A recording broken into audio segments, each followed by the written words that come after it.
បើខឹងគុំរៀនភ្លេចខ្លះទើបមិនសូវមានទុក្ខតម្រូវចិត្តមនុស្សគ្រប់គ្នាមិនបានទេគិតថាល្អធ្វើទៅកុំសូន្យសាញពេកគិតធូរខ្លះទៅល្អិតពេកទៅមុខមិនរួចទេ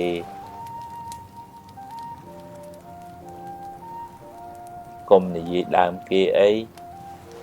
បាបហើយគេស្អប់ទៀតកុំប៉ិនសុំពេកនាំឲ្យបែកមិត្ត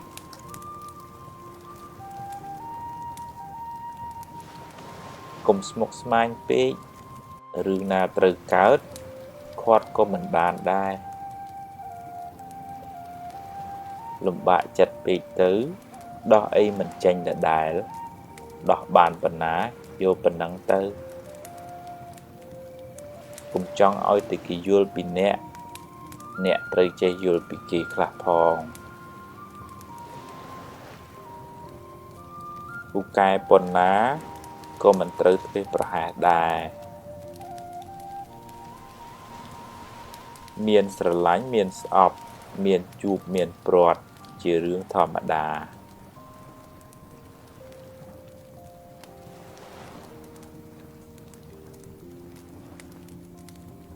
ច្រណែនគេមិនបានអ្វីមកអ្នកទេ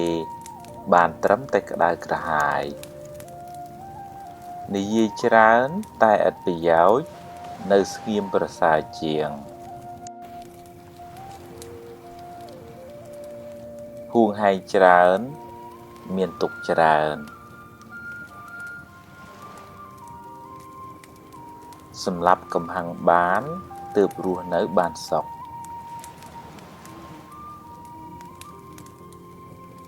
អ្នកចេះកែខ្លួនចាត់ទុកជាបណ្ឌិត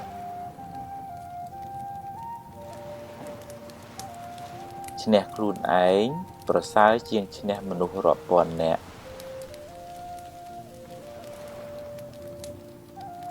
ស្ដាប់ធម៌នាំឲ្យកើតបញ្ញាជួយដោះស្រាយបញ្ហាជីវិតសាងល្អឲ្យហើយកុំចាំថ្ងៃស្អែកខឹងច្រើនជីវិតក្តៅក្រហាយច្រើន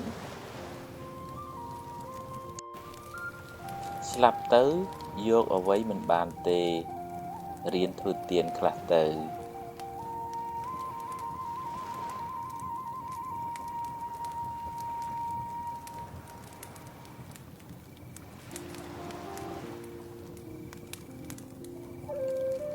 មនុស្សខឹងច្រើនជាមនុស្សល្ងង់ព្រោះចូលចិត្តដុតខ្លួនឯង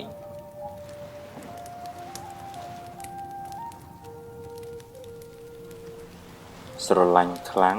ពេលព្រាត់ទុក្ខក៏ខ្លាំងដែរ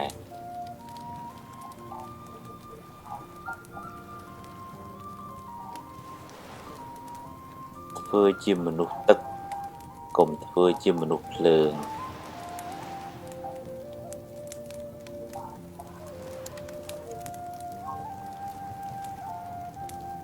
កុំសន្សំរឿងក្តៅក្រហាយពេកខួរក្បាលអ្នកមិនមែនជាធុងសម្រាមទេ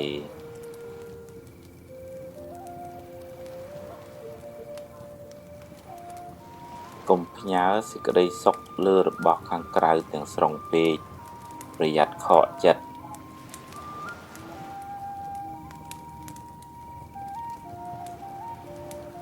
សាទរពេលគេបានជោគជ័យអ្នកបានបុណ្យផងបានមិត្តភាពផង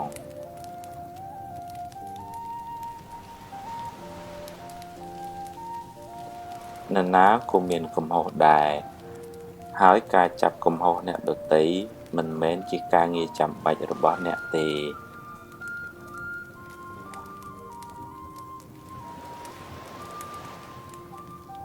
គ្មានអ្នកណាបានជោគជ័យដោយខ្វះការតស៊ូឡើយ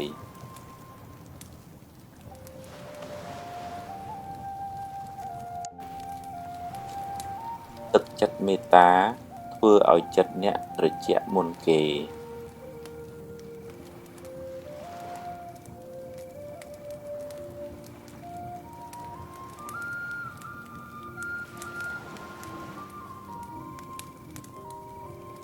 រំលឹករឿងនាំឲ្យអ្នករីករាយចិត្តរឿងណាអត់ប្រយោជន៍បោះចោលខ្លះទៅឈឺកាយព្រោះកម្មចាស់ឈឺចិត្តព្រោះមិនចេះអប់រំឲ្យបានល្អ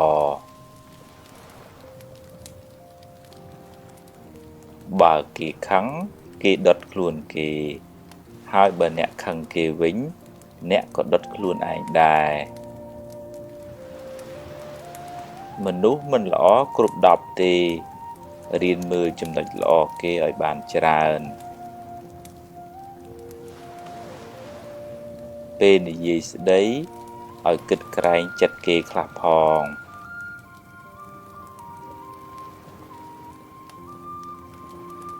កុំច្រណែនគេអីគ្មានបានអីផងបានតែក្តៅក្រហាយឥតប្រយោជន៍កុំអុចអាលឲ្យគេឆ្លោះគ្នាបាបណាស់ហើយមានកម្មពៀទៀតជីវិតអ្នកថ្លៃណាស់កុំចំណាយពេលនិយាយដើមគេពេកអត់ប្រយោជន៍ហើយបាបទៀតចង់បានមុខមាត់ហួសហេតុពេកនាំឲ្យគេស្អប់ហើយដឹកនាំគេមិនកើតទេស្រឡាញ់កូនប្រពន្ធកុំភ្លេចឪពុកម្ដាយអ្នក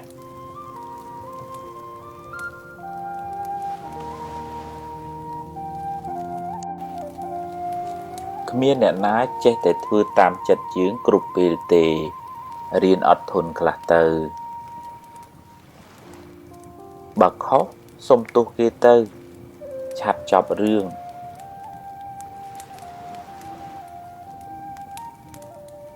កុំទឹះច្រើនពេកពិបាកតែខ្លួនឯង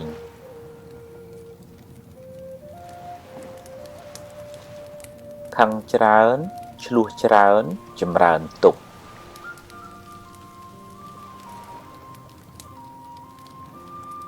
បើគិតទៅចេញមាសចេញប្រាក់ចាំគិតឲ្យច្រើន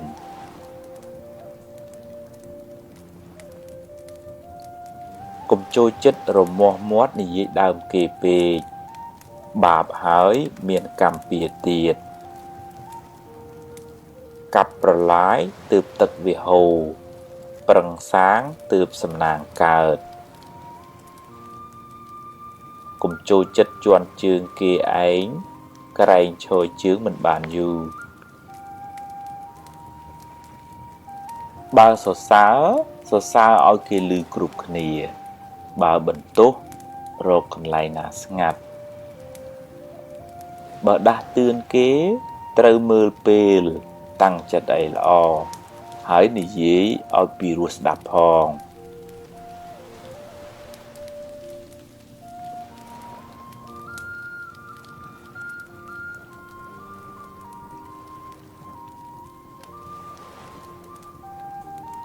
បើអ្នកចង់សុខត្រូវទម្លាប់គិតរឿងល្អនិយាយរឿងល្អរំលឹករឿងល្អ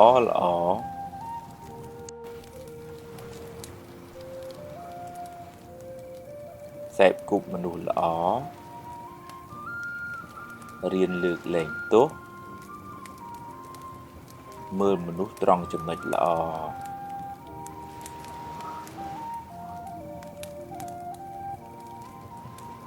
មានមេត្តាកុំច្រណែនគេ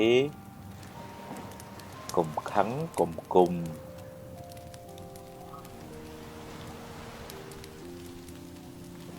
កុំស្មុគស្មាញពេកកុំស្ដាយក្រោយ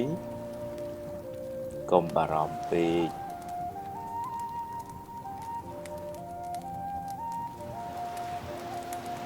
កុំហួងហែងពេកកុំលោភលន់ពេកកុំប្រកាន់ខ្លួនពេក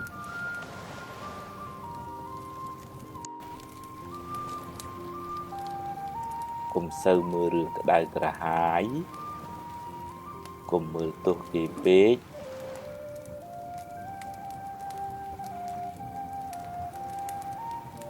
បើឃើញគេធ្វើបានល្អកុំកំណាញ់ពាក្យលើកទឹកចិត្ត ភ័យពេកអីភ័យពេកទៅបានតែកើតទុក្ខគ្មានដោះអីចេញផង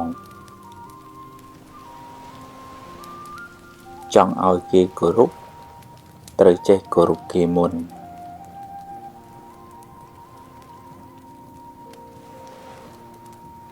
កុំសូវនិយាយរឿងមួម៉ៅពេក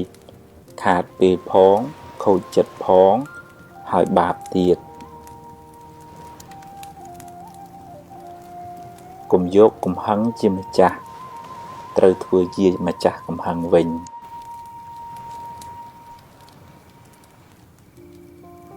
កុំហូបច្រើនពេកនាំឲ្យឈឺច្រើនខ្ជិលដូចជ្រូកអាយុខ្លីឆាប់ស្លាប់បើមានរឿង100ឲ្យអ្នកយំអ្នកមានហេតុផល1000សម្រាប់ញញឹមរួចបន្តដំណើរទៅមុខទៀតមានជួបមានព្រាត់ជារឿងធម្មតាកុំកើតទុក្ខពេកកុំរវើរវាយច្រើនពេកគិតមួយណាឲ្យប្រកបជាមួយនឹងទើបមិនសូវស្មុគស្មាញពេលម៉ែឪស្លាប់មិនមែនទាល់តែយំទើបឈ្មោះថាស្រឡាញ់ម៉ែឪទេ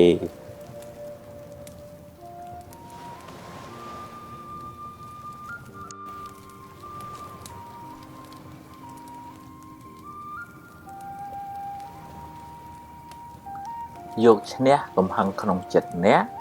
ប្រសើរជាងឈ្នះគេដោយកំហឹង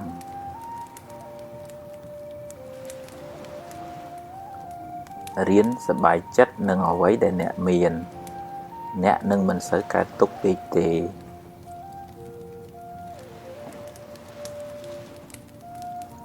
ជីវិតតែមានបញ្ហា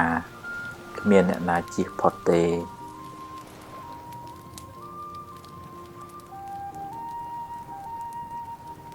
ធ្វើទានជួយសង្គ្រោះអ្នកដទៃបានបុណ្យផងបានការស្រឡាញ់រាប់អានផងដាំពូជជាអ្នកមានទ្រព្យសម្បត្តិច្រើនផងទម្លាប់ចិត្តឲ្យគិតរឿងល្អ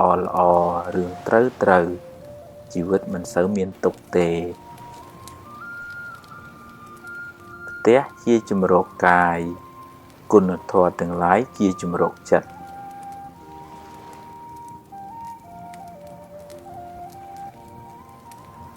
គ្មានអ្នកណាជៀសផុតពីការនិន្ទាទេសូម្បីតែព្រះពុទ្ធកុំសូវយកពាក្យគេមកបំផ្លាញសេចក្តីសុខក្នុងចិត្តអ្នកឡើយគុណធម៌នាំមកនៅភាពត្រជាក់ត្រជុំសម្រាប់ខ្លួនអ្នកនិងអ្នកជុំវិញខ្លួនកុំមួម៉ៅនឹងរឿងដែលអ្នកធ្វើមិនកើតអីប្រឹងធ្វើរឿងណាដែលអ្នកអាចធ្វើបានរកទ្រព្យរកវិជ្ជាកុំភ្លេចរកមេរៀនអប់រំចិត្តផងទើបរស់នៅបានសុខ